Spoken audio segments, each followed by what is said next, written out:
इसे पुल की रेलिंग पर खड़ी हुई थी। उसकी आंख में आंसू थे। अपने एक हाथ से अपने आंसुओं को पोंछते हुए वो अपने आप से बोली, मैं जानती हूं कि जान देना कायरों का काम है, लेकिन अब जब जिंदगी में कुछ रहा ही नहीं तो जी कर भी क्या फायदा। वीर भैया, मुझे तो बस आपके लिए बुरा लग रहा है। मेरे अलावा आपका इस दुनिया में कोई नहीं है। मुझे उम्मीद है कि आप गोमती से शादी करके अपनी जिंदगी में आगे बढ़ जाएंगे। इतना कहकर उसने वहां से कूदने का पूरा मन बना लिया था। वो कूदने ही वाली थी कि तभी किसी ने उसे पकड़ा और झटका देकर नीचे फेंक दिया। इस तरह उसने माही को नीचे नदी में कूदने से रोक लिया था। वो उठी और जिसने उसे बचाया था उसे घूर कर देखने लगी। तभी सामने खड़ा वो आदमी बोला, ये लड़की पागल हो गई हो क्या, जो अपनी जान देने की कोशिश कर रही हो? तब माही उस आदमी पर बिगड़ते हुए बोली, ये मेरी जिंदगी है, मैं मरूं या जीऊं उससे तुम्हें क्या मतलब? आखिर तुम होते कौन हो मेरे निजी फैसले में रोक टोक करने वाले? चुपचाप अपने रास्ते चले जाओ और मुझे अपने हाल पर छोड़ दो। ये सुनकर वो आदमी भी गुस्से से बोला, हाँ, ताकि तुम एक बार फिर से मरने की कोशिश करो। नहीं, मैं अपनी आंखों के सामने तो तुम्हें मरने नहीं दे सकता। तब माही उसको झड़कते हुए बोली, हट जाओ मेरे रास्ते से, बस इसी तरह से मेरी तकलीफों का अंत हो सकता है। कहते हुए वो दोबारा उस पुल से कूदने की कोशिश करने लगी। काफी देर की मशक्कत के बाद उस आदमी से रहा नहीं गया और झूमा झटकी में उस आदमी के चेहरे पर बंधा कपड़ा भी खुल गया। वो आदमी कोई और नहीं बल्कि राजशेखरन ही था। शेखरन ने एक जोरदार थप्पड़ माही के गाल पर जड़ दिया। तब माही रुक गई और जोर से रोने लगी। शेखरन से उसे रोता देखा नहीं गया और वह आगे आकर बोला, मुझे माफ करना, लेकिन तुम्हें होश में लाने का बस एक यही तरीका मुझे नजर आ रहा था। अगर तुम चाहो तो मुझे अपनी परेशानी बता सकती हो, शायद कोई हल निकल आए।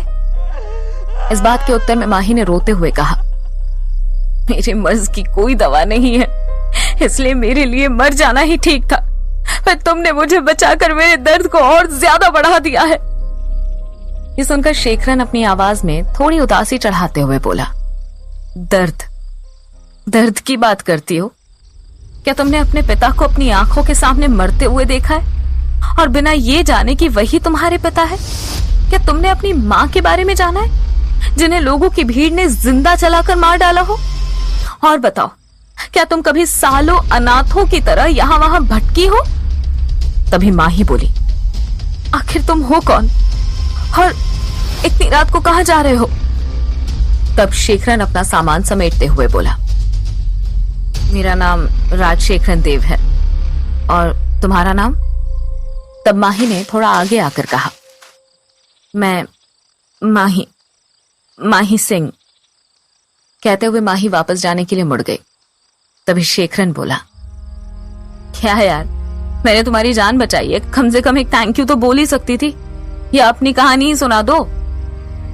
माही एक पल के लिए शेखरन की ओर देखकर बोली, काश मुझे अपनी मौत से बचने की खुशी होती तो मैं जरूर तुम्हें थैंक यू बोलती। और बात रही कहानी की, तो हाँ, वो मैं तुम्हें बता सकती हूँ। तुम अजनबी हो, क्या पता मेरा मन हल्का हो जाए। ये सोचकर वो पुल की रेलिंग से टिककर बैठ गई।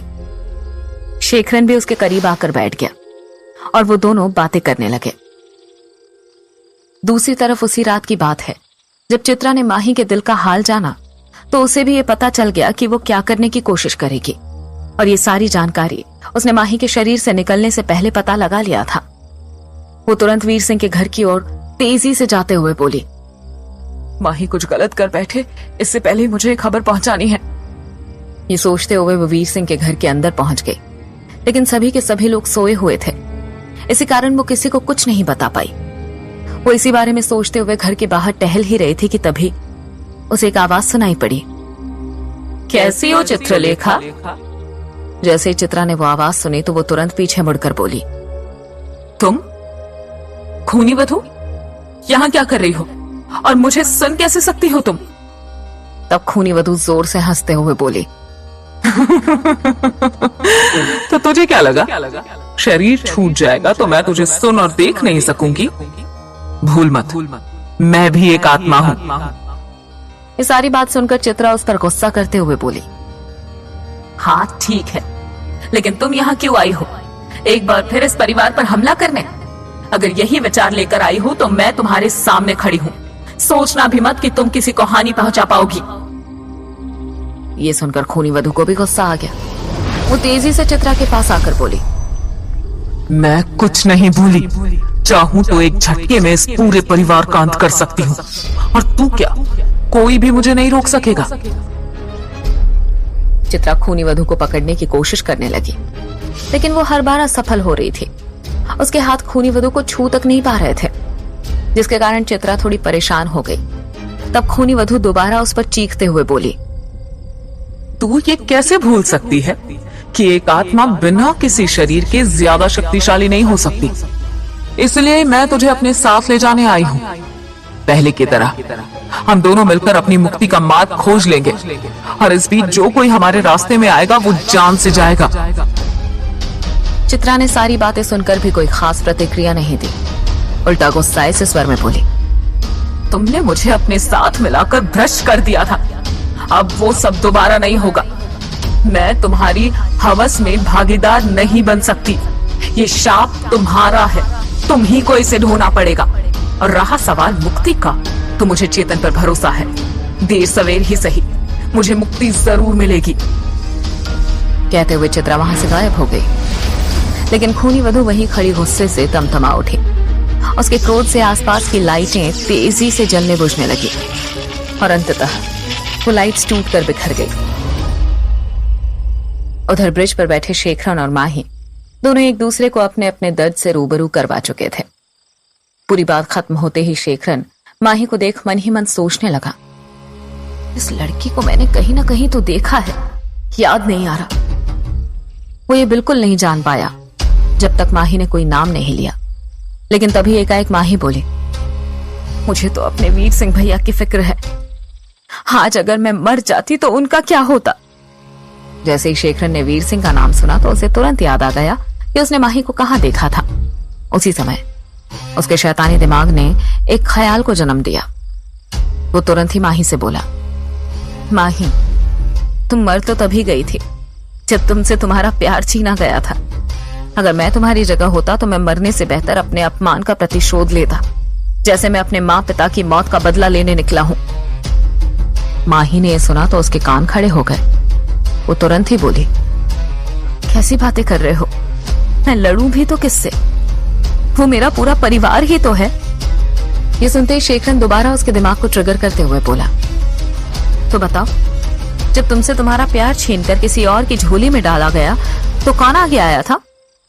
ये सुनकर एक पल के लिए माही के विचार डगमगा गए, और फिर इस तरह शेखरन काफी देर उसके दिमाग से और उसकी यादों से खेलकर माही को अपने परिवार के खिलाफ करता रहा, और आखिर में बोला, मैं अपने पिता की मौत का बदला लेने निकला हूं। चाहो तो तुम मेरे साथ आ सकती हो। हमें अपना काम करने के लिए कुछ तैयारियां करनी होगी, उसके बाद ही हम कुछ कर सकते हैं। माही ये सारी बातें सुनकर भी शांत ही खड़ी रही। तब शेखरन वहां से जाते हुए बोला, तो ठीक है, जैसे तुम्हारी मर्जी। कहते हुए उसने 2 कदम आगे बढ़ाए ही थे कि तभी माही बोली, ठहरो। ये सुनते ही शेखरन के चेहरे पर शातिर मुस्कुराहट आ गई, और फिर वो दोनों वहां से निकल गए। उस रात के बाद अगले दिन चांदनी, चेतन और वीर सिंह तीनों उसे ढूंढ पाने में असमर्थ रहे थे, और घर लौटकर अफसोस में डूबे हुए थे। चेतन भी कमरे में ही लेटा था कि चांदनी भी उसके कमरे में चली आई, और वो दोनों बातें करने लगे। अभी उन्होंने बातें शुरू भी नहीं की थी कि तभी कमरे में रखे कुछ सामान जोर जोर से गिरने लगे। अचानक चांदनी घबरा गई और घबराते हुए बोली, चेतन, ये क्या था? अभी ये सामान अचानक कैसे गिर सकता है? इतना कहना हुआ ही था कि कमरे की खिड़की जोर जोर से खड़खड़ाने लगी। चांदनी बुरी तरह डर गई और घबराते हुए चेतन के गले आ लगी। चेतन भी उसे संभालते हुए बोला, घबराओ मत चांदनी, शायद ये हवा है, उससे ज्यादा कुछ नहीं। चेतन और चांदनी ये सोचकर अभी पलंग पर बैठे ही थे कि पूरे कमरे का सामान हवा में तैरने लगा।